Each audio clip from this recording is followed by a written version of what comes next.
Hey Shaq, how you doing? Why, Big J? I'm doing good, man. How are you doing? Yeah, not too bad. Good. How was your week 3? How'd your team go?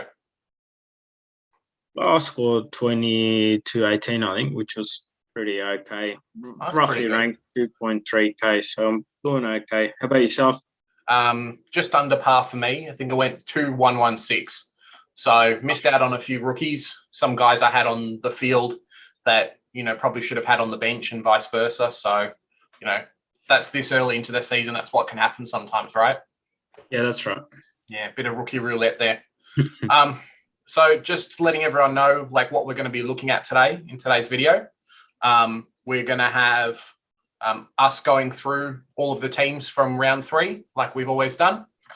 We're going to do some talking about different rookies that maybe you guys need to look at this week, and then your vice captain and captain options. How does that sound? That sounds good. Good. All right. So just starting off here, we've got Western Bulldogs and Sydney. So it was a bit of a tight game, this one. I know we've spoken before about the Doggies and their lack of forward line being a big issue. Were you surprised that they kind of got the win against Sydney? They bounced back. I wasn't too surprised. I thought they'll be hungry for this match, and they actually proved it. So, wasn't surprised, but I thought it was a close game either way. Yeah, definitely true. I think Hickey going down in the second quarter probably stirred it towards the Bulldogs' way a little bit, because they just had who's it, Armadi? Is it Armadi? Yeah, Armadi in the Armadi. Yeah, they just had Armadi basically rucking for the whole time. So, what can you do really? Once that starts happening, Tim English just goes bam, and then Yeah, Zeri's got no ruck next week, I think. Yeah, pretty much. I think that's the one shining light of the North versus Sydney game. But we'll see what happens there. Just moving down the list, obviously Tim English is a bit of a pod, massive 152 score. Josh Dunkley, nice bounce back with a 129. I think last week he scored a 91, right? So this is kind of jumping up a little bit from that. Yep. Yeah. Did you have English as vice captain? I know a few people did. No, not English. Not going to be that ballsy, huh? English vice captain's a bit scary. Moving down the list, Jack McRae with the 92 is a bit worrying, and also Bontempelli with the 108. So in a couple of weeks, those guys are going to be a lot cheaper, right? McRae surely will, but I think Bond scored 100 in every game, if I'm not mistaken. But I think he's still priced at 120, 125. So McRae going to be cheap. If you don't have Dunkley, maybe get him this week. Or you could wait one more week because he still's got that 90 in him. In his average, yeah. And that's about it from the Dogs. Yeah, Bailey Dale with a 90 wasn't great. And then Caleb Daniel as well, 71. That's not what you're looking for, really. Ed Richards, 65 as well. Treloar's an interesting one. What's interesting about him? I think he's been playing really well. I don't know if he was a bit injured last week or what happened to him, but I like him as a pick. He's a sneaky chance for top 6. Yeah, it's saying here on Fan Footy that he got his ankle trodden on by one of the players in the second quarter.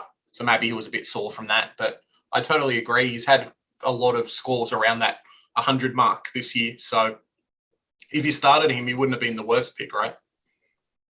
He had one bad score in round 1, I think. So yeah, definitely true. Just heading over to Sydney now. So Jake Lloyd's back, scores a 104. Well, wasn't too bad.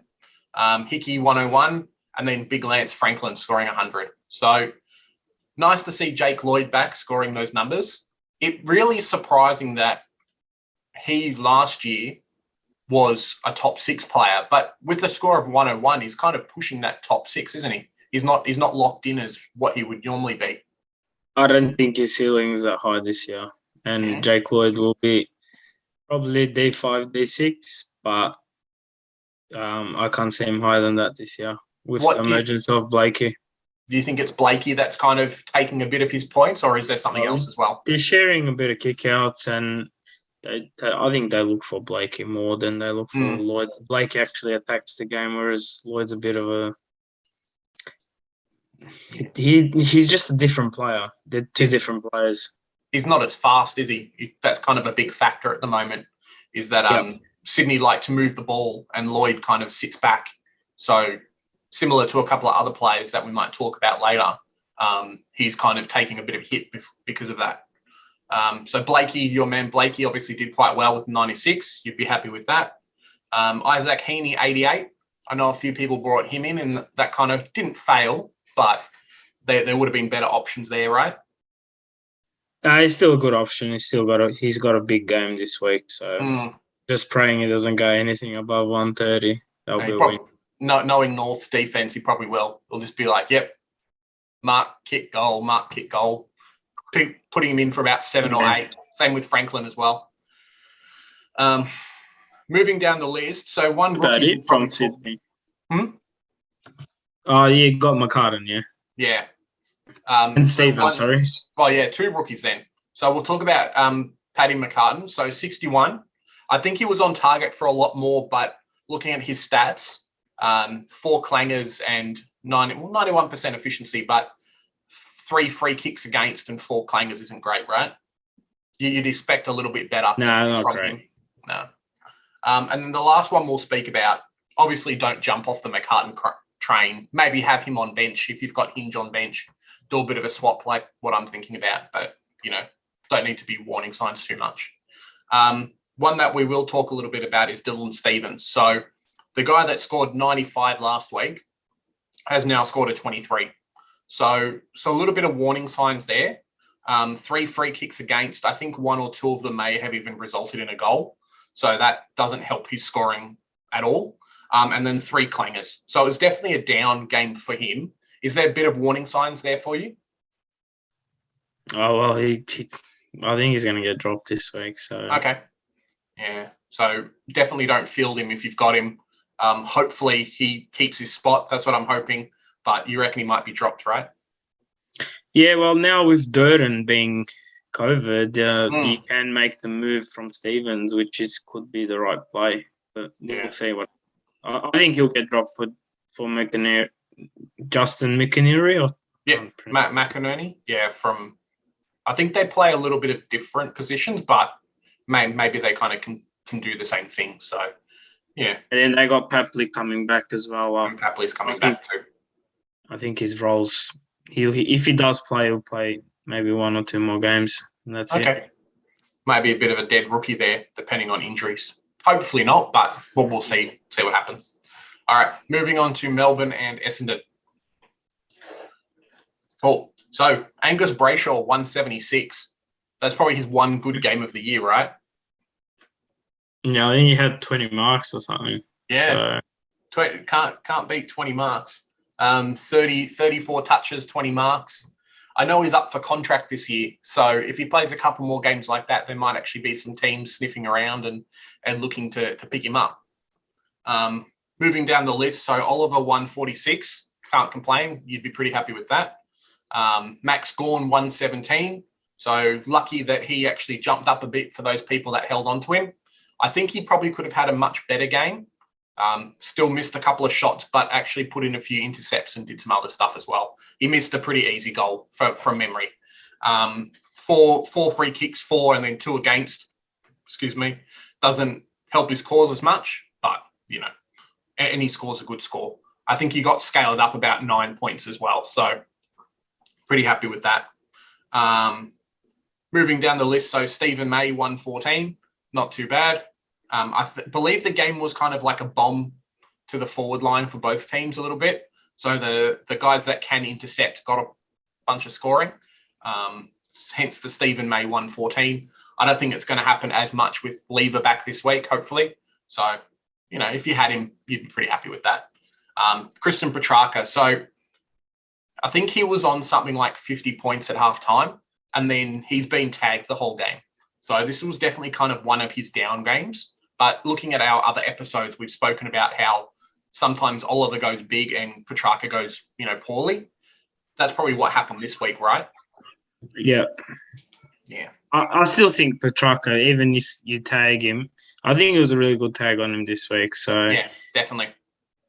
I think not every team can tag him because of the size of the guy. So I would expect if Port do tag this week that it will go to Oliver, not Petraka. I don't think they have the size to tag Track this week.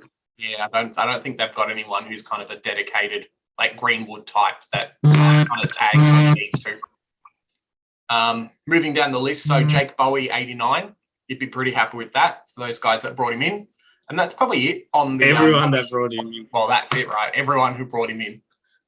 That's probably it on the Melbourne side. Hey. Yeah. One I probably would mention was Luke Jackson 78. So I don't know if that was kind of, there wasn't as many contested possessions or bounces, and that's why Jackson didn't score as well. He didn't score any goals this week, which was kind of different than what normally happens. I think last week he had 3 or 4. So I wonder if that kind of around 78 mark, 80, 85 is his ceiling when he doesn't have as much of an impact. Some people went early on him and downgraded like a Gorn last week. So you probably wouldn't be too happy with that. Yeah, no, that's a mistake. Yeah. Chasing scores. Oh, definitely. So just heading over to Essendon.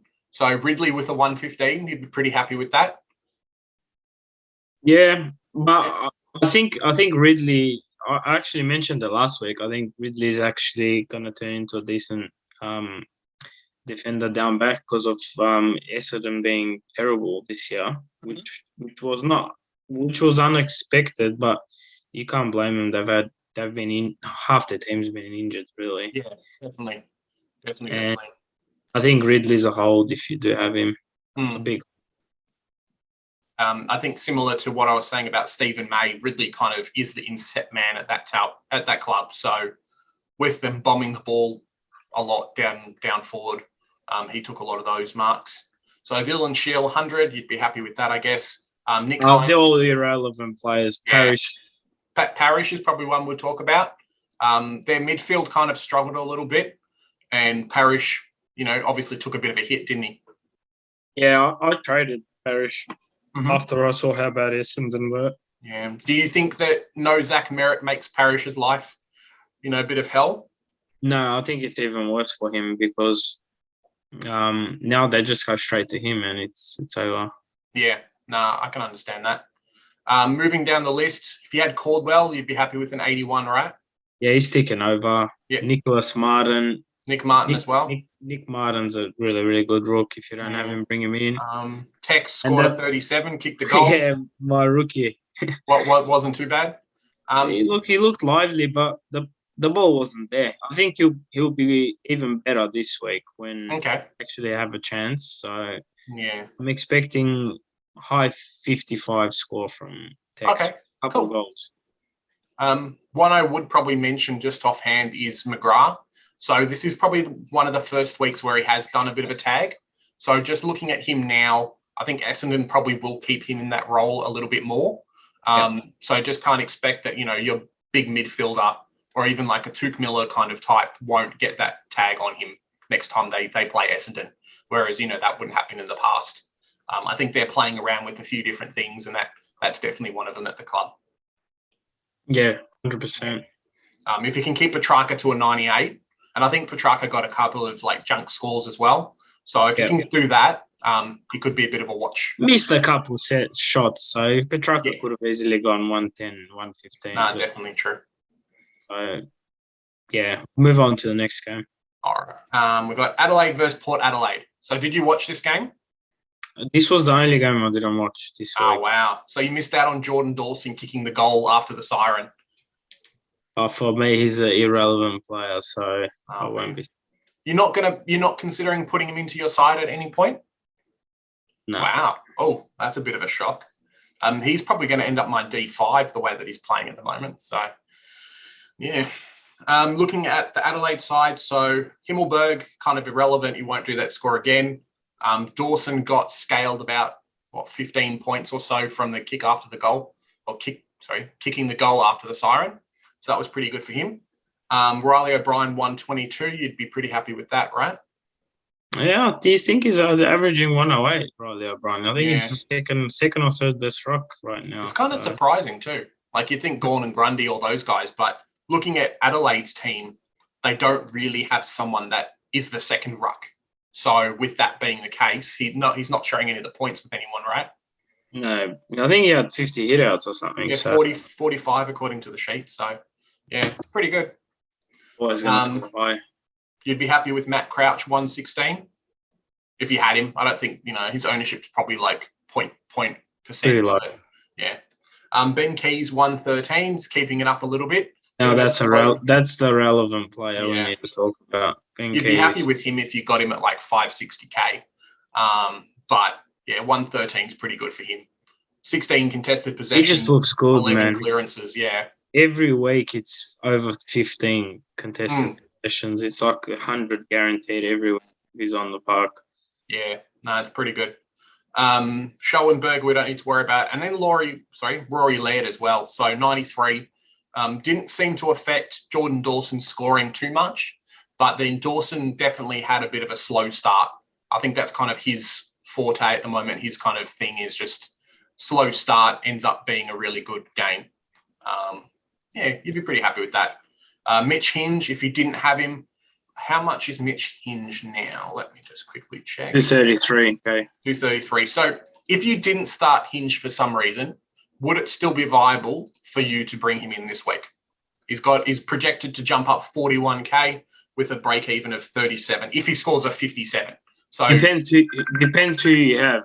Yeah, if you have Gibkas, or someone else, some other rookie, then it's not worth it. Because you wouldn't do it even if you can jump up like another 100k, 150k. Because I think Gibkas will make probably 40, 50k less, so it's a waste of the trade. No, fair enough. I'm definitely holding him for a while. He may even just become bench cover for me. So we'll see how he keeps scoring. Looking down the Adelaide list, there probably isn't anyone who is relevant apart from Josh Rochelle. So I know a lot of people are jumping off him at the moment, but for me, I'm holding.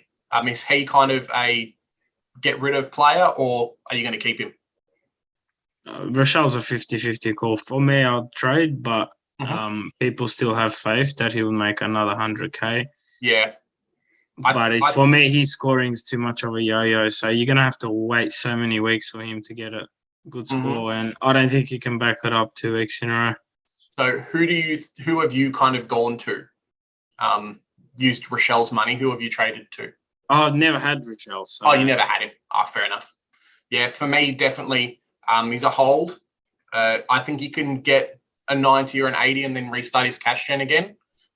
The 36 was very hard done by. He was on something like 55 before he gave away a free kick that resulted in a goal. Yeah.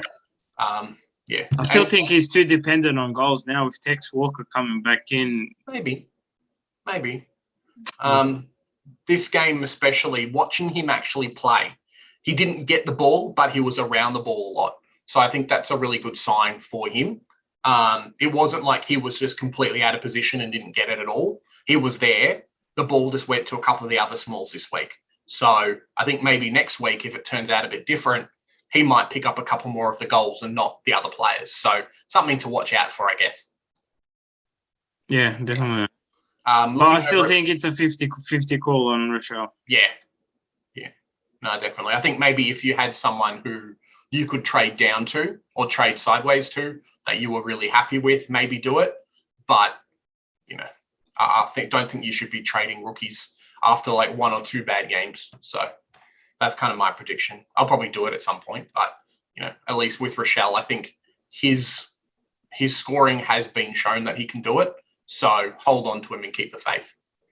Yeah. We'll go on to the Port side. It's really just Travis Boak that needs to be talked about. Houston's been a terrible for whoever's picked them up.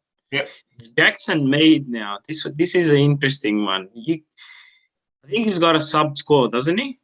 In his rolling average. A lot of people sold him last week and they can rebuy him again, which is quite interesting. McKenty was a dead rookie.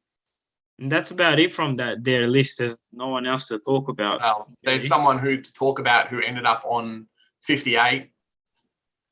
Oh, Butters, yeah. Yep. Yeah, he got a knock, but he'll be fine. He'll come back. Yeah, I think Pal Pepper hit him in the face or something, smashed him in the guts, and then, he just kind of played out the rest of the game, but was definitely sore.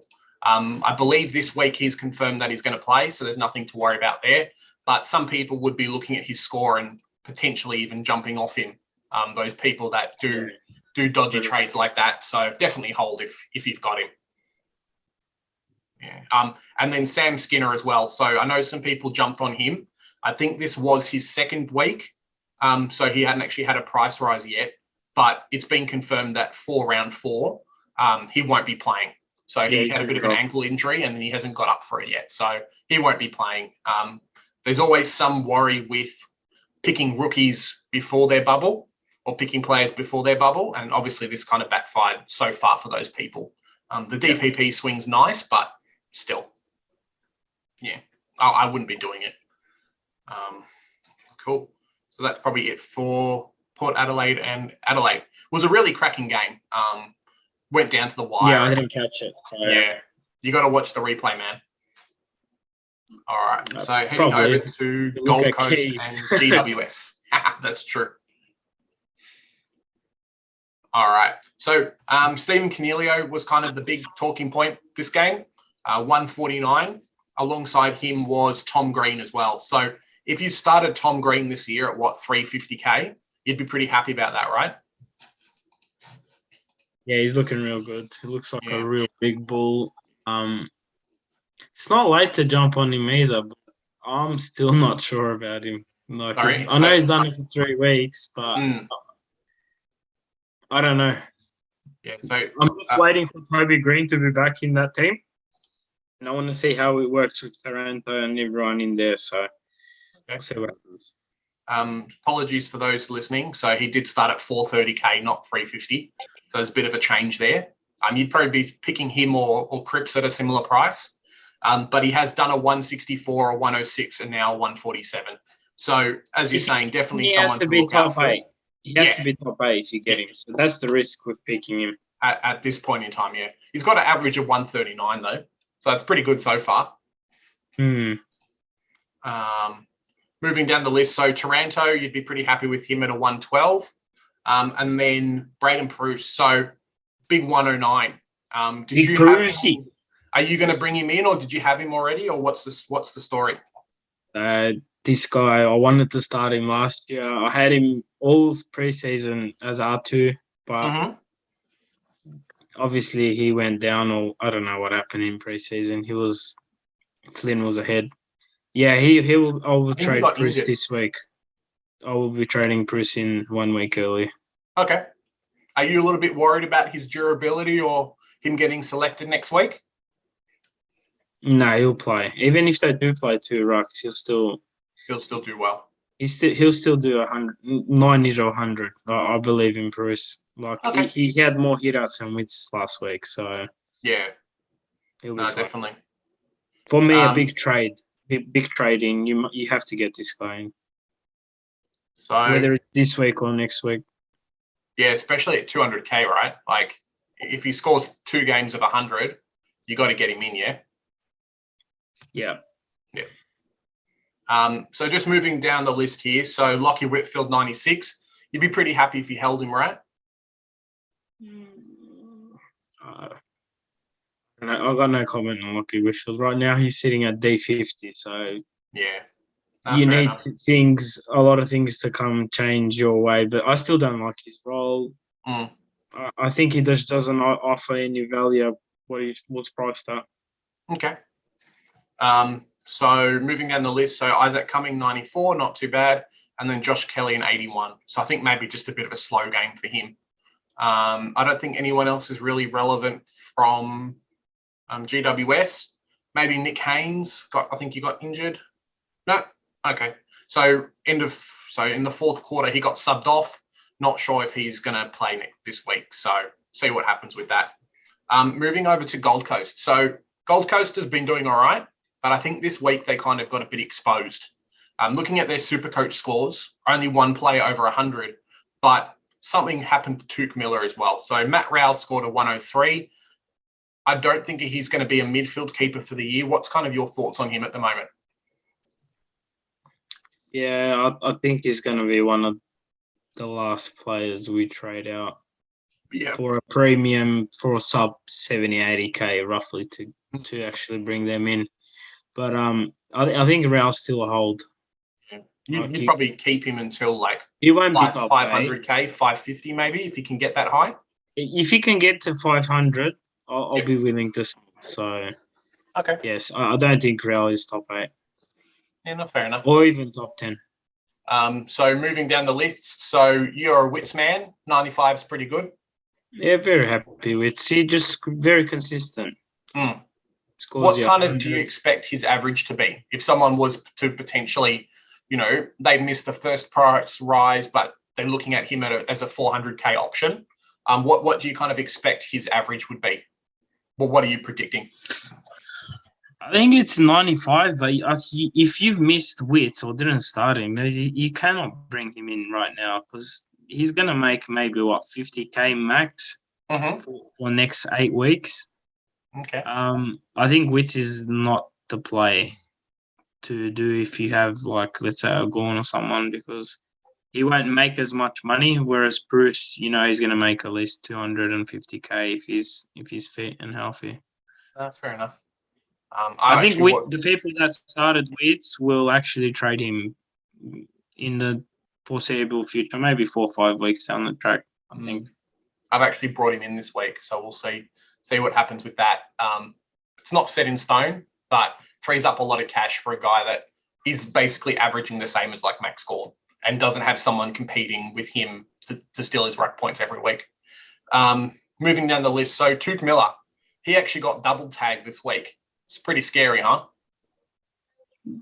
Yeah, he got tagged. He got a hard tag this week, and I don't think he could. These experts said that he's the best runner, but he got towelled on the weekend, and I don't think he could handle the tag. So Duke might be susceptible to a tag. Well, there was 2 people playing on him at one time, right?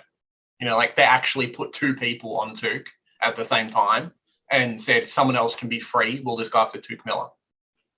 Yeah, well, they done it, so it proved it works. So, and they did win the match, so it worked. That's very true. Just quickly moving down the list, I don't think there's any other rookies that are relevant. Some people did have Alex Davies. So if he's got a 26 and he's about 220K, you're probably thinking about getting rid of him, right? Yeah. Trade him off, bring in someone else. That's right, Shaq. Yeah, probably sell it. Yeah. Get rid of him. Alrighty. I don't think we need to worry about Tuke Miller getting double tagged anymore, but I know some people did have him as the captain this week, so sucks to be those people, I guess. All right.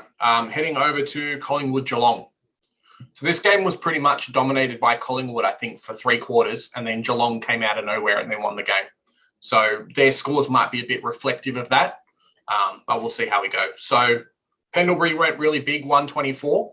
Just quickly looking at his stats.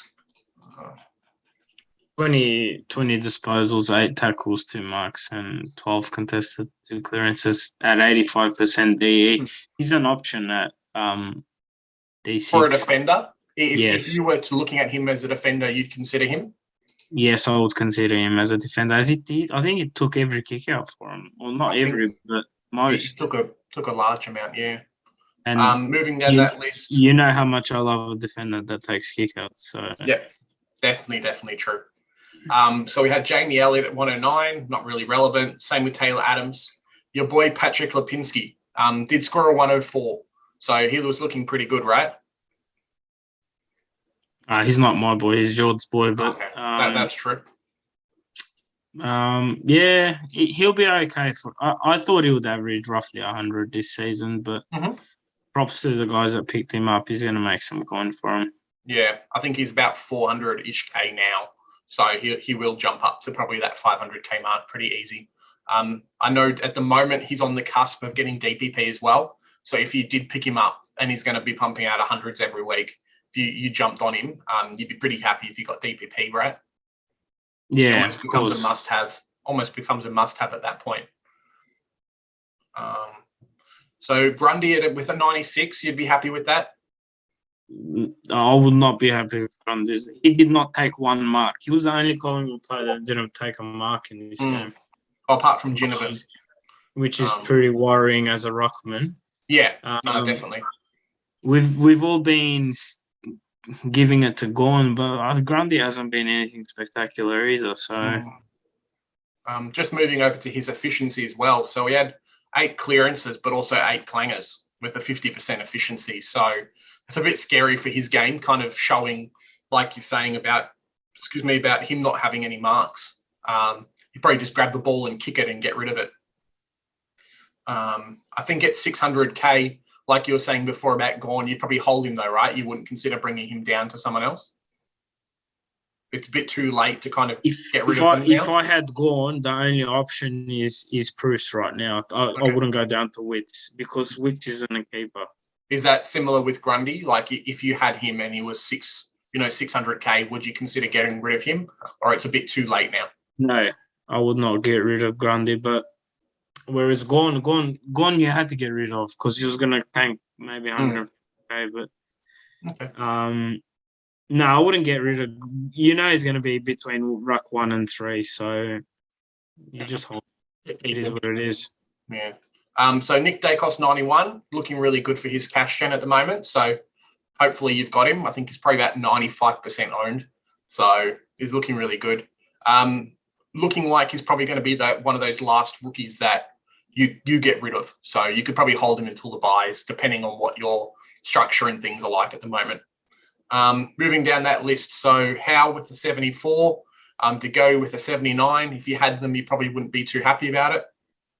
And then as well, so Big Jack Crisp with an 85. I jumped off him at round 1, at the end of round 1, and now people are considering getting rid of him now. Probably a good move for us to get rid of him early when we did before he starts dropping in cash, right? Yeah, well, Crisp was one of the picks I didn't like after one, but they've tanked a bit of cash holding him now, so it's an advantage to us that actually got rid of him. He could come back and score well, but I'm not sure. So his role is kind of very dependent, and his scoring is very dependent on the role. So some other players may go big, and then he goes small, or vice versa. But he's not a consistent scorer that you kind of be looking for as a set piece in your team for the whole year. Yeah, well, at that price, no chance. So I don't think there's anyone really relevant left. I know we spoke about Ginnivan last week. You wouldn't be happy with the 43. Sorry for those that brought him in. That's Supercoach, right? Sometimes players go big and other ones go pretty average. Yeah, that's chasing points, I call it. But yeah. Yeah. Maybe a bad rook. Yeah. I think he's very dependent on what he scores, similar to a Rochelle, how many goals they kind of score, how impactful they are is his scoring. He only had 6 disposals and kicked 1 goal 1, but he could have on another day 15 disposals and kick 2 goals 2 or something and get an 80. Definitely true. Heading over to Geelong. So like we were saying about a lot of the Magpies teams scoring really well because they had the possessions quite often. Geelong scored fairly poorly just because they didn't see as much of the ball, and their win was kind of maybe in the last 20 minutes or so. So when a lot of the points and the scoring is actually being divvied up already. Cameron 106. I don't think many people have him, so he's not really that relevant. Tom Stewart 104. You'd be happy with that, right? No, I'm not happy with that. That he's the most underscored player this week. Now, obviously, I don't know who's doing the scoring, but Champion Data hate this guy. Like, how was that a 104 game? There's no way that was a 104 game. That was a 115 minimum game from Tom Stewart. I'm actually unhappy about his score. Like, his score is severely underscored, in my opinion. Mm-hmm. Maybe that has to do with like the 8 clangers, or you think just even with that, he should have scored a lot more than what he did in the game? I know he had a few clangers, but I thought he was best on ground apart from probably, I don't even know who was best on ground. Jeremy Cameron as well. He kicked 6. But six goals. Yeah. 104 stiff, I thought, anyway. Yeah, definitely. Heading down the list, Parfitt's not really relevant. Same with Holmes as well. And then a Dangerfield 92. So I don't think many people have him, but I think he's a bit one of those players on the cusp as well of actually getting DPP status. So if Dangerfield got DPP status, would you keep him? Or would you look at bringing him in, or kind of he's too old now? There's other options available that are better. At the moment, no. Okay. No, fair enough. Looking down the list, I know a few people had Stengel after his massive first game. So 71, you'd probably not be happy with, but you'd take it. And then Sam De Koning as well. So he looks like he's kind of cemented his spot in the team, which is what you wanted. And then a 50 score is not terrible. So maybe just a bit of a slow burn rookie. You'd offload him at about 250K, right? Yeah, slow burn. Yeah. We'll keep him. No, definitely. Especially with there not being many backline rookies that are very good. So, yeah, you take what you can get. Heading over to Brisbane, North Melbourne. So as a North fan, I'm not very happy right now, but we got smashed by over 100 points. So the scores definitely reflect that. Yeah, it's a bit sad. So just having a look at the scores, Jared Lyons, 135. I don't think many people have him, but you'd happy if you did. He's benefiting from the tag from Neal. So yeah, definitely true. I think he's close to getting DPP as well. It's something we'll kind of talk about next week when the numbers come out a bit more. Zach Bailey, probably one of his best games, similar to what you were saying about Lockheed Neal. Scored really well because the attention was on Neal. Same with McCarthy, kicked 5 goals. I mean, come on, if the opponent doesn't have any defense, then that's what happens. Zorko, 105. So he's one I was kind of speaking to you about last week about potentially bringing him in if he gets DPP. Is that an option that you're looking at the moment or not? Not yet. I don't know, because he got injured late, didn't he? I think so. So. Oh yes, no. So that's true. He had a bit of an Achilles issue. So we'll see if he even comes back this week. He might not. Teams come out on Thursday, so yeah. I think for me, if he got defence DPP, he'd be a bit of an option to look at, similar to a Pendlebury, right? 100%. Yeah. And then Lockheed Neal. So the guy that I did captain this week, I was glad he got a few points in the junk time, the last 10 minutes or so. Managed to 105, but got to watch out for that Greenwood tag, Shaq, because it can hurt. If you can reduce Lockheed Neal down to like a 70, it could be a bit of a worry, right? Yeah, that's the funny part, because I think he'll get tagged again this week. So. I think so too. Other than that, there's Barry, who scored an 83 for the guys that kept him. I think he's old. You'd be pretty happy with that. And that's about it. Daniel Rich is one that's underperforming, but he's one that's gonna be really cheap. And if Zorka is out for a while with Achilles, it's one to monitor to pick up. Yeah, cheap. I think as well, similar to what we were talking about Stewart last week, when a team gets dominated that hard, the ball's just not in the Brisbane backline, so he just can't score as well as probably what he would in a more contested game, right? That's right. Yeah. I think if you had Cockatoo, you'd be pretty happy. I believe he was about 180K at the start of the season, so a couple of decent scores there. Heading over to North side, so there wasn't a lot to see with North's team. 2 scores over 100, as you can see. So Simpkin 107, Lockie Young, same score. Cherry 81. You'd be happy with him, with that score, right? He's about an 80 plus rook, so that's decent from him. Yeah. Aaron Hall 70. Do we need to be worried about his 70 or kind of just a bad game? What's happening, Shaq? Just a bad game, bad disposal, and had 7 or 8 clangers. Yeah. He'll be back next week with a 120. I'm not worried about Hall. Something I spoke about in the weekly review for my team was that watching the game, Hall had the right disposal, but the midfielders just weren't there to get it. So he'd kick the ball out. There'd be a guy maybe 2 meters away from it. He wouldn't turn around and actually grab the ball. So that probably won't happen as much, but it definitely contributes to his clangers and things like that. I think we were pretty lucky that he actually scored the goal to boost up his scoring. But, we'll take a 70, I guess, as a low score for him for the year. Yeah, that's right. Horn Horn Francis owners, definitely. 667 is not great, but in this type of game where a team gets smashed by 110 points, quite good. It's all right. He's probably turning into North's best clearance player, even with LDU back. So I expect him to get a bit more mid-time. It may actually affect his ability to get DPP in the next couple of weeks. And that's something that a lot of people were actually banking on to move him to the forward line as they upgrade the midfield rookies. So we'll wait and see with that, but he could actually not get DPP. So we'll wait and see. I don't think anyone else is really relevant. Jack Zeeble, 62. Few people have him. Not a great score from him. Mcdonald. Similar to Aaron Hall. Yep. Moving down the list. So Luke Mcdonald, Shaq. People jumped on him after he scored a 140 or something, saying, yeah, he's back. He's 2019 scores. Let's go. 28, mate. What are you doing? Yeah. Yeah, kind of stinks. It's not great for him, and especially those owners that picked him up at 350K. So, ouch. So kind of just looking at this.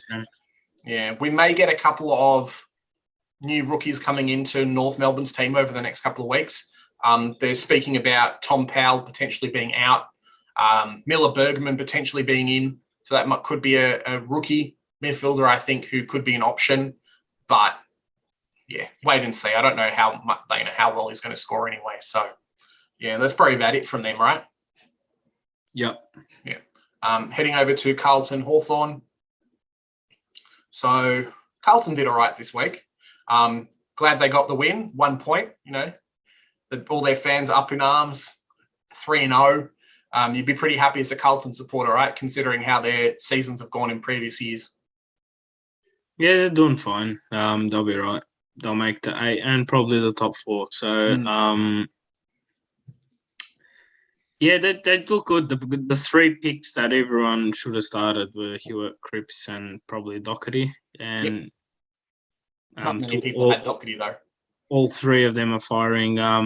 Just overall they're playing well. So yeah. As you say, Walsh 124, pretty good. Doherty 122 for the small number of people that did start him. He's been phenomenal for them. Could definitely be an upgrade target. I know a few people are worried about having him and Hewitt in the same backline just for the buy rounds. I'm not sure who else actually has the same buy round as them, but it's something to consider. Cripps 119. So were you expecting a bigger game from Cripps, or kind of you're happy with that score? Well, he slowed down after half time. So he was on track for like a 140, I think. He was on 70 at half time. So yeah, maybe someone put a bit of a tag or something on him, focus the ball a little bit, that kind of thing. So Hewitt 111. If you didn't start him, you'd be in a bit of trouble right now, right? Yeah. Good luck getting him in. Yeah, you'd almost have to be like straight shop for a Lockie Whitfield, who we'll talk about, or who we have spoken about already. Yeah, it's almost a straight swap. You definitely do it, but you could have done it last week and got some cash back. Yeah. Williams and then Nick Martin. So Nick Newman. They're probably the most relevant people from the team. Corey Durden did score a 73, which is great, but then he's just been confirmed he's actually going to be out with COVID this week. He's still ticking along. For a 147K rookie, I think he has a lot of good games in him. Yeah. Would you consider bringing him in this week or next week, even though he's had a price rise now? No. No? Okay. Yeah. He's 180K now. No, I think so. Yeah, he's around that price. That's probably it for Carlton at the moment. Heading over to Hawthorn. So CJ with the 123, Sicily with the 105. So they're probably the 2 guys. Well, we'll talk about Mitchell and a couple others as well, but you'd be happy if you had Sicily. You started him this year, wouldn't you? Yeah, he's doing all right so far, but now with the Scrimshaw injury, he might have to play lockdown, so that's a bit of a worry. with him. Yeah, that's going to I affect think he's his not scoring quite confirmed a bit. injured. I think he's not confirmed injured, so one to monitor Sicily, but I still don't think he's top 6, even though he's had a score of 105 and 84 and then a 105. So he's sitting close to kind of what his average was last year, but you could probably hold out on getting him for a while if he was someone who you were going to get into your team. Looking at his break even still an 84, so he maybe jumps like 15k if he scores 100. You know, it's nothing really too relevant for that. Heading down the list, so another sub 100 game for Tom Mitchell. If you had him in your team, get rid of him now before he tanks even more cash, or it's too late. What do you reckon? Well, he's going to get DPP, isn't he? I'm not sure. I think he's close, maybe, but I don't think he's not like certain. Yes, you're going to get DPP like a Dacos or someone else. Yeah, I like Tom Mitchell in the forward line if we do get him sub 500k. Would you still consider him if he doesn't really score any hundreds, or is that taking into account that you think maybe he'll score better later on in the season? No, I think he'll come back to what he's scoring. That's just it will happen. It's just when is it going to happen? And that's okay. He'll go back to 100, 110 average. So I think last week we were talking a little bit about how Hawthorn's moving like a run and gun style, and Mitchell is a bit of an accumulator, and they kind of don't gel as much. So maybe that has to change a little bit, or he has to get a bit more involved for that to happen. But the footy will get slower as well throughout the year, and there'll be more rain-affected games, and that's where Mitchell scores well. So. Okay, fair enough. Something to consider there. I guess don't jump on him now if he gets to 400k, which is a possibility, really. Jump on him, but wait and see. So heading down the list, there's a couple of rookies here. I know one that you have and one that you don't have. So Josh Ward, 54. I know he was on score for a bit of a better score, and that didn't really happen. And then Mcdonald, 51. So kind of just wait and hold at the moment, right? Yeah, wait and hold on. Ward's, for me, I don't think he's gone more than 60 for like 3 weeks. He did score like a 150 in the practice match, but I agree with you. He hasn't scored as well so far. That has to be a worry at his price, surely. Wait and see. I guess people are expecting that he does have a bit of a big game in him, which will catapult his scoring, or at least his scoring on field overall. So, I mean, if you can jump from a 54 or a 55 average to a 75, you'd be pretty happy with that, right? Yeah. At least for a few weeks to boost up that cash gen. And then similar with Mcdonald. So hold at the moment, don't trade him out, just let him accumulate cash. Scored a goal, which is great, but also had 46 disposal efficiencies. So that's kind of not normal for him. Just what rookies do.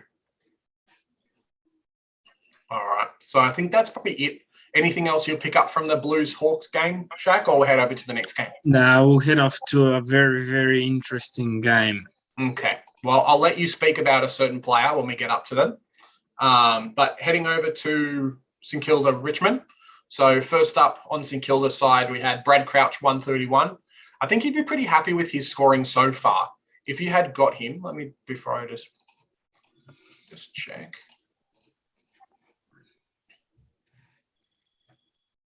So Brad Crouch, let me just read off his stats, Shaq. So started the season at 491k. He scored 112, a 96, and now 131. Would you be pretty happy with that scoring so far if you were an owner, or you kind of were expecting a little bit more? What's that 106 or 7 average from him? Yeah, 103 average at the moment. So his 131 does bolster that a bit. At 490k? No. Yeah, 490k starting. No. You wanted more? Probably, yeah, maybe. Oh, I don't know. What is 490k price though? Is it like 100 or is it more? Yeah, I think it's just a little bit above 100. Or sorry, just around that 100 mark. Yeah, so that's not really. Yeah, he's averaging a bit over. So you're stuck in the middle with that kind of. Okay. So just heading down the list. So Jack Steele, 121, seems to be a bit back to his best, which is really good. You'd be happy if you kept him. if you got rid of him, you'd probably still be pretty happy too, considering he's going to drop a few, probably 50K before people can even consider him later on. Yeah. Jack Sinclair is probably the mastermind at the moment. Hey, Shaq. So 116 from a guy that is scoring, he started off at 460K. Bit of a smoky for your defense, hey? I like this guy a lot. I've always liked him. I even started him last year. This guy's playing midfield, like literally, and he's an elite kick according to champion data. I think we're going to have to get this guy later on. Probably a bit more than what he's worth now, because obviously of what's happening around your teams. But he's just, every time we talk about St Kilda, he's either first, second, or third every single week. And that tells you that 11 contested possession, I think he's a good player. He doesn't need to rack up a lot of the ball because he goes at 85% disposal efficiency. So he's just a really good kick. Yeah, I definitely think so. Yeah, I like Sinclair a lot. I think he's someone that you're definitely going to have a look at in your backline. Obviously, if you didn't start him, but 3 scores over 100 so far, a 100, a 114, and a 116. So, if you wasn't someone you were considering in your team, I think you're doing a disservice for yourself there. So have a look at him over the next couple of weeks when we actually start upgrading. And if he fits into your buy structure, might be someone to consider. So at the moment, Shaq, next up we have Big Jade Gresham. So pretend that you started him in your team at 300K. He's got a 109, a 51, and a 102. Would you be happy with his scores at the moment, or would you have expected a bit more from a guy that was 300K? That's not too bad, actually, at 300,000. What's that, 88 average or something? 87? 87 so far. Yeah, it's a good. It could be. It was a good pick in hindsight, but I think he will get to about 400. Yeah, 20 roughly. So 120K for a guy averaging 80. It was an okay pick, but he will be nowhere near top 6. So no, definitely not. I mean, if you had to pick him or Cornelio, you know which one you're going to go for. So yeah, of course, they're definitely true. Just heading down the list here. So Max King, not really relevant, scored 100. Same with Mason Wood. If we're just heading down the list. But Max King did look like Wayne Carey in that last quarter. Okay. Scored 4 goals. I think he had like 9 marks or something ridiculous. 6 set shots or something. He was on fire. Just heading down the list now. So Jack Hayes, probably the guy that a lot of people had at the moment. We'll talk about Ron Marshall next, but do we need to be worried about Jack Hayes, first off, his scoring potential, but then also him actually potentially getting dropped in the next couple of weeks? Do we need to be worried as Hayes owners? Yes, we need to be worried because they're not going to play 3 tools at the MCG. Okay. So he's probably third on that chopping list, right? Like you get rid of the other, keep the other 2, get rid of Hayes first. No, I think Hayes is just going to be in and out of the team. So he's a player that you can just leave at R3 and he'll play maybe 2 out of 5 games or 3 out of 5, depending on where they're playing and who they're playing. But I can't see them playing 3 tools again, especially MCG, which is a big ground. I just can't see him playing that many tools. So if we just look at Hayes' scoring, let's check. Okay, so his first game was probably his biggest game. Obviously, he scored a 127, but the next 2 games he scored a 68 and a 57. So personally, I think he's probably going to be one of those slow burn players like you're thinking, but he won't jump up to like a 400K, similar to like a Flynn did last year, right? Is that kind of fair to say? No, but Flynn was at R1. This is a totally different story. Yeah. Jack Hayes is ruck 3 that's not even rucking. So he's a slow burn from now on until Ryder is out of the team. What kind of price would you, if you had him in your team at ruck 3 and it was, say, let's say round 10, round 11, just after or before the buys, what kind of price would you be happy to offload him at? Are you saying, yep, he's kind of reached his scoring level unless he has a massive game, what would kind of the price that you're looking at getting rid of him? What would it be enough for you? Probably 50, I reckon. So like 300K or 350, or what's kind of your Hayes get rid of threshold? I don't think he'll get there, 300. Okay. I think he'll be 250, 280 type. Okay. No, fair enough. I guess if you had traded like a Baldwin for him, you'd still be pretty happy with that, right? Yeah, of course. Yeah. Okay. Rowan Marshall owners. I mean, 250 is reasonable. He started at 100K, so it's 150,000. Like, people think he's going to make. He's not a Bruce or a Jerry or a Brody, so no, or a Flynn from last year. 250, you should be very happy if you get from Hayes. Anything more is a bonus. Rowan Marshall owners, I'm not sure exactly what the percentage is, but it's basically jump ship at this point, right? Get rid of him as quick as you can. Sorry, I've held him for too long. Cut your losses and run. Is that kind of fair to say? They might as well delete the team while they're there. Well, you can't delete your team. You know, it's week 4. You can't delete your team. You know, it's not over yet. Just press the button, I think, if you got Marshall. No, Where do you go to? Who do you go to? Where do you go from Marshall? Who do you go to? Well, let's have a look. So I'll just pull up Rowan Marshall. Oh, you could go Parish this week, but so Rowan Marshall's 506K. So with like 30, I think with like 20K or so, you could go English if you didn't have English. You could downgrade to a Wits if something, you know, you're considering doing that, or like a Bruce as well.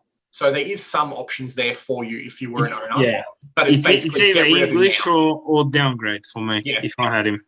Yep, definitely true. He's got a break even of 175, so he's going to drop a lot of money in a lot of weeks. You've got to get rid of him. Yeah. Would you consider him if he had DPP or he got DPP? Would you consider him as a forward option or not really? No, because he's ruck one. Okay. So. No, fair enough. Heading over to Richmond. So Broad 130, not really Supercoach relevant too much. Jaden Short, so 110. Would you kind of be happy with that score, or you expected a bit more? No, that's fine. Shorty. Shorty's the biggest lock in defense this year. Yeah. Yes, so, definitely true. Happy. So a few people had Daniel Rioli, so you'd be happy with the 107. And we're going to talk about your pick for this week, Shaq. So tell us about Thompson Dow. Now, this guy, I don't know where he popped out of, but I watched the whole Richmond St Kilda game and I was in awe of this kid's ability to win the ball, actually. And I think it's 200K. Mm-hmm. I think it's about 180. 199 or 190, I'm not sure. He's high 190s though. I will be getting 198. I'll be getting Thompson Dow this week. He led the team in contested possessions and I think he had the most tackles in the team. Mm-hmm. And it was very, very, his disposal was very good. And every time he had it, he always hit the target. So I was really, really impressed with this kid. And I like him, and I will be trading Thompson Dow in this week. Okay. So just looking at a bit of his stats, obviously week 2, which is when he came in, he had a 49, so it's not great. But he did score 100. So his break even currently is negative 31 before his round 3 game, which will boost that up, hopefully. He was drafted in 2019, so at the end of 2019. Being a third-year rookie player, do you think he's kind of on the bubble, ready to break out? That's kind of what the time is for him now? Yeah, like I know he's a rookie, right? But he's not a rookie in his first season. He's a rookie in his 3rd year. So he's had years to train and be bigger and like a more of a mature age recruit or a rookie, right? Mm-hmm. So I can't see him being a bad rook at his price. And I think he'll make easy 200K. Okay. And at his price, I think you have to.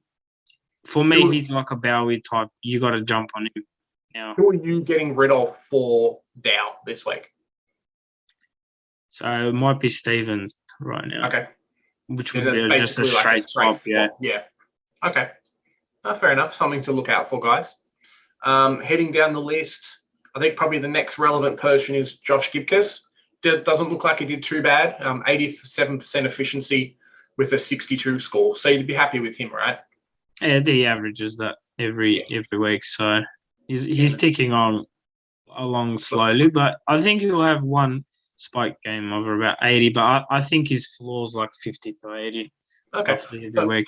So it's probably better floor than Rochelle, for example, but maybe not as good of a scoring type player. Yeah, but he'll make you money every week, whereas Rochelle could not make you money for 3 weeks and then pop 100 and then make you 80k. So I don't know. No, fair enough. Each to their own, I guess. Can you see anyone else from this game that we need to talk about, or we'll head over to Freo West Coast? All I'm saying is Thompson Dow. Thompson Dow. All right. Just heading over to West Coast Freo now. So last game of the week was a bit of a slaughter, considering West Coast was still missing players.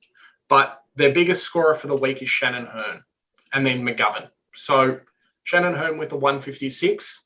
He really went hard on those intercepts. I think he got something like 7 or 8. You wouldn't really consider him for your Supercoach side, though, would you? No, you can't consider McGovern against the second. It's incredible. We've talked about this guy for 3 weeks. What do you have, like 10 intercept marks this week or something? I think so, something like that.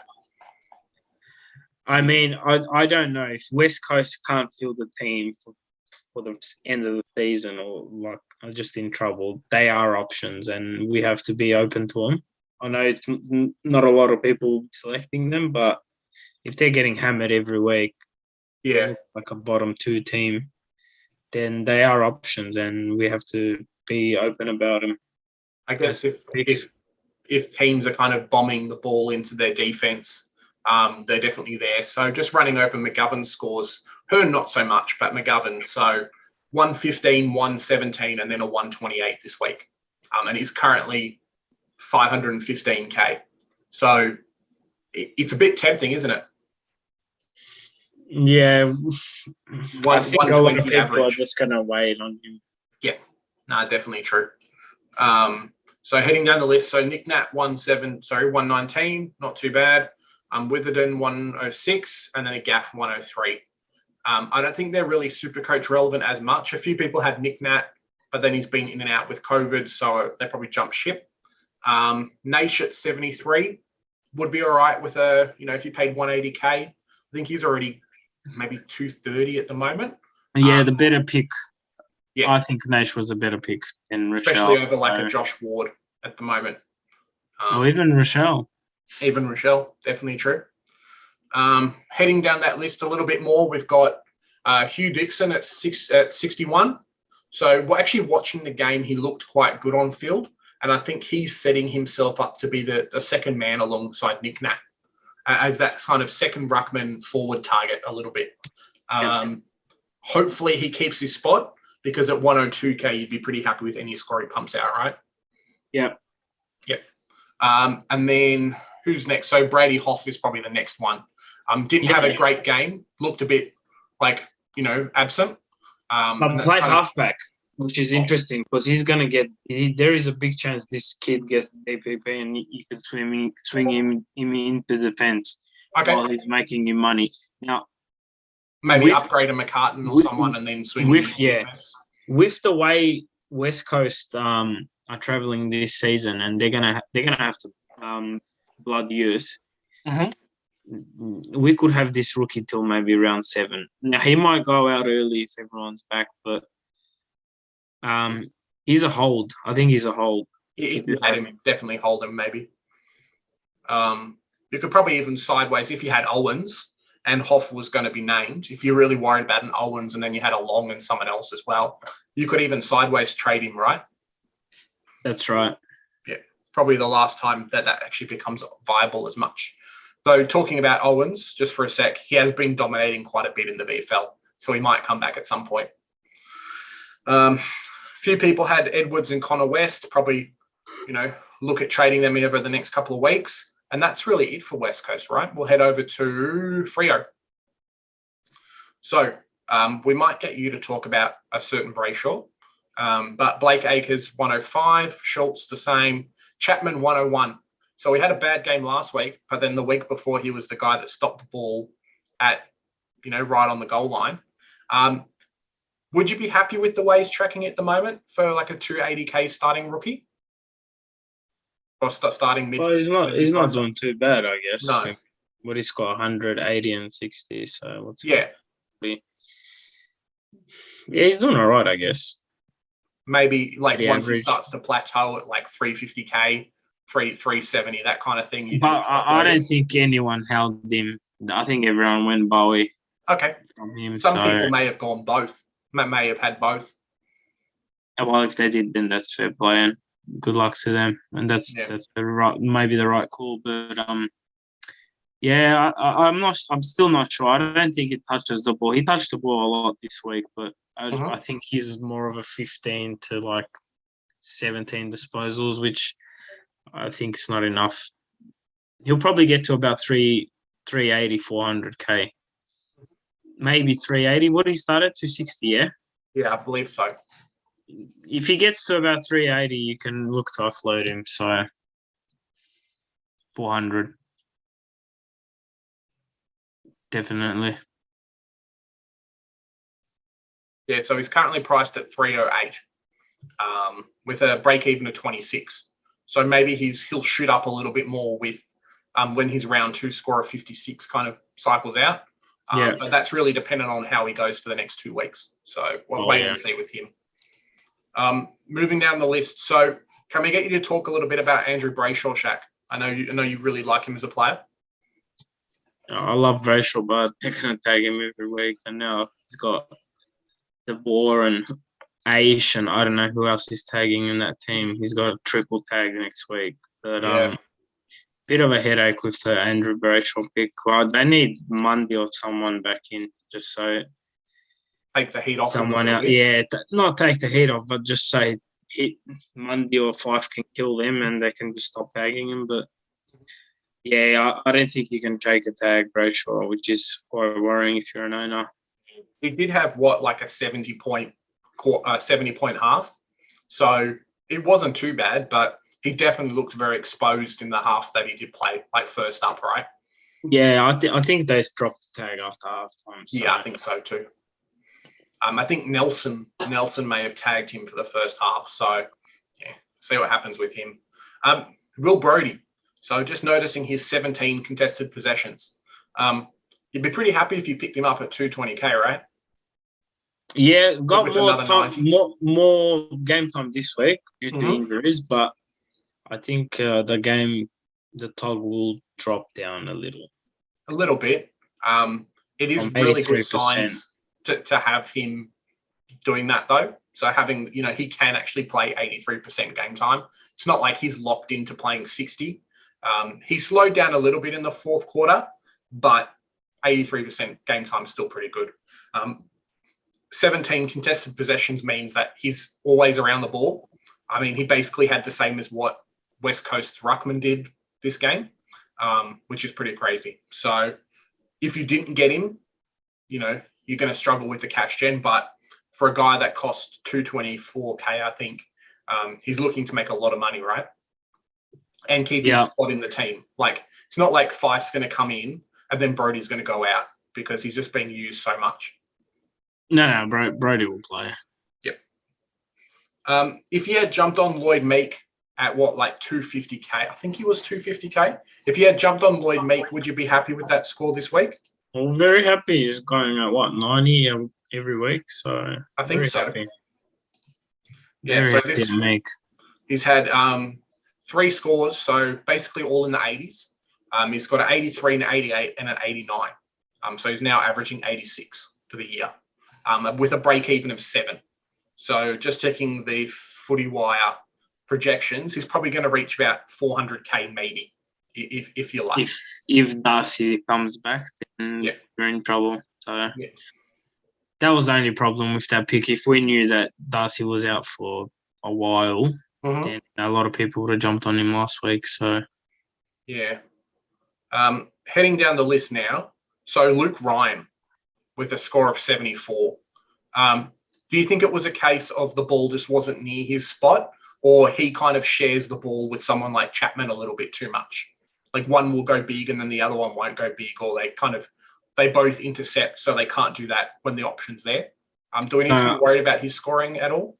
Well, you look at the scores 102 to 47, When they win, I think he generally doesn't score as much. But when they lose and are under pressure, like what they were against St Kilda, he scored a 140. So Luke Ryan is a pick that you could consider once you see Freo's got a really rough schedule. Maybe 6, 7, 8 games towards the end of the year, probably, as a pickup. And because Ryan, when Freo's not doing too well, actually averages pretty well. So someone to consider. I know he didn't score well this week, but he's very dependent on how Freo plays. Yeah. So he's had 3 scores so far. He's had a 70, a 156, which was last week, obviously, and then a 74. So it's kind of a little bit off.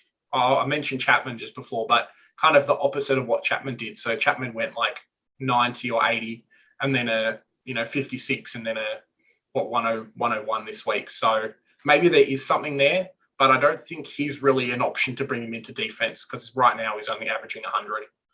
You'd rather grab a Sinclair or someone like that if you only had the option, right? Yeah. Yeah. Or even Doherty. Or even Doherty, yeah, 100%. Heading down the list, we did have a couple of rookies. So Erasmus' first game, at 166K, he scored a 58 this week. At 166K, Shaq, what would he need to score next week for you to consider bringing him in? I thought he was really good. 18 disposals in his debut, which is not too bad. Thought he played a decent game. Probably was a bit nervous in the first half, but I thought he played well as the game went on. One to look for next week. What does he need to score next week? Oh, well, he probably needs to score an 80 next week to have a look at it. 75 plus, I'm guessing. I know it's a low score and we want bigger 80s and 85s, but we have to be realistic that it might just not happen. It might just not happen, and you got to take what you can get right now. Yeah. Erasmus definitely was one of those rookies in the preseason that was talked up a lot. Like he's dominating training, he's doing really well, blah, blah, blah. So he could be like a slow burn, pick him up now, and then later on pops out at 80 or 90, just depending on what's happening. And then O'Driscoll as well. So last week kicked the goal, this week kicked the goal. I don't think he's a rookie that you really want to bring in unless you're desperate for some money. He is 123K, the DPP is nice, but probably hold off on getting him next week, right? Yeah, he's got one affected score as well, 18, so he's not going to ride them. So you can jump on him at 123? You can jump on him at like 138, 140. He'll probably go to, but possibly if he keeps playing, and what he scored this week, 50, and if he drops a 70, maybe you can get him for 135, 140 possibly. Okay. Fair enough. All right, Shaq. So that's all the teams done for this week. We've spoken about what rookies are kind of relevant. So let's head into the captain and vice captain options for this week. So first up, we might do the first half of the games as VC options and then the last half as captain options. Is that fair?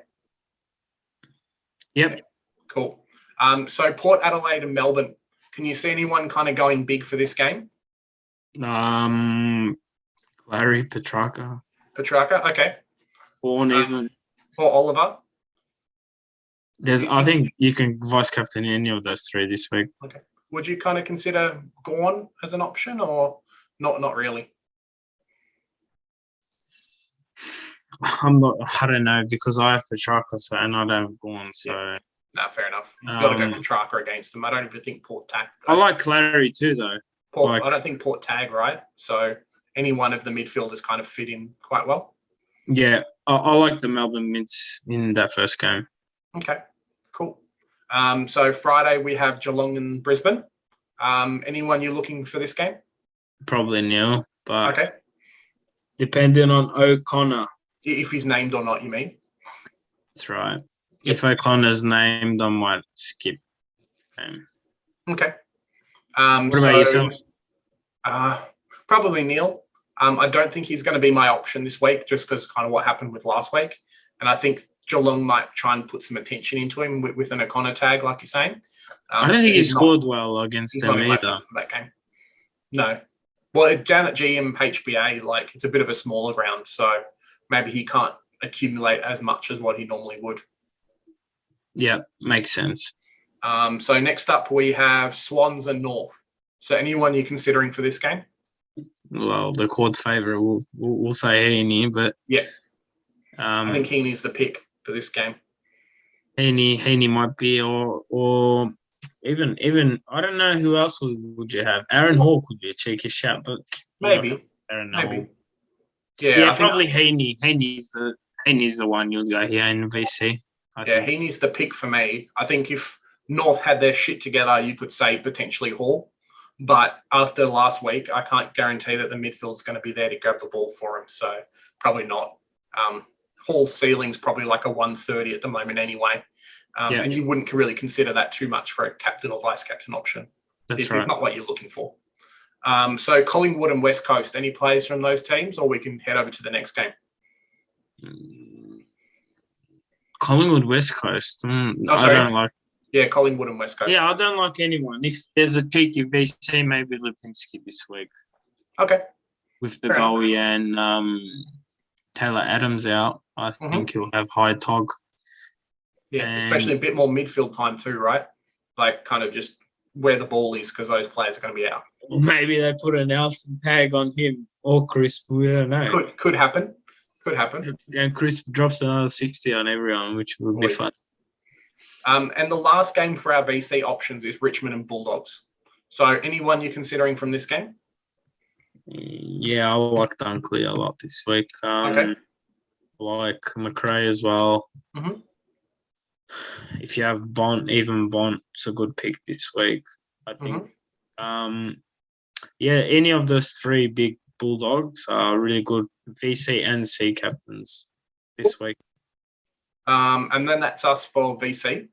So now we're up to, let's say our VC's failed. So we've got the captain options in the last 4 games. So Freo and Giants, anyone you choose or not really? Yeah, I'm avoiding this game. Yeah, fair enough. I don't think anyone's going to score big.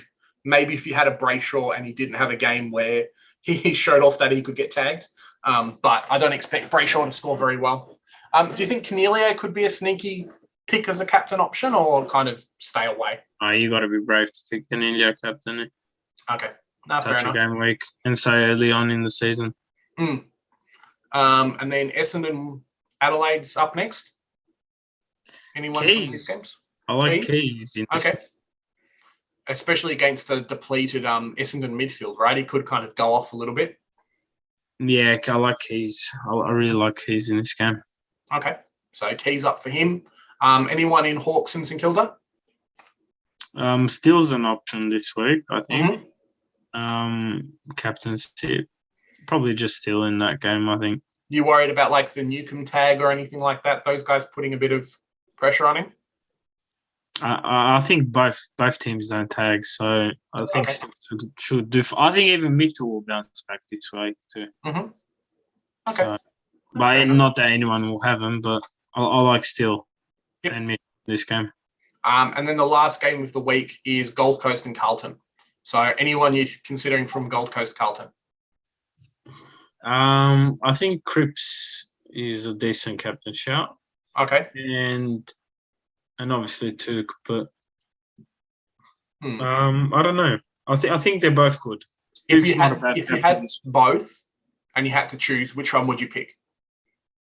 Who's your prediction for going bigger this week? Took or Cripps? Well, when Carlton played, the opposing midfielders don't really score high, so I'll go Cripps. Okay, easy. All right. Well, that's basically us for today, Shaq. So anything you want to say to the fans before we head off? Thanks for listening and bring Thompson Dow in this week. here's your pick if you wanted to downgrade or upgrade to somebody. So thanks, guys, for watching. Hope you enjoyed the episode, and we'll catch you next week. Bye. Bye.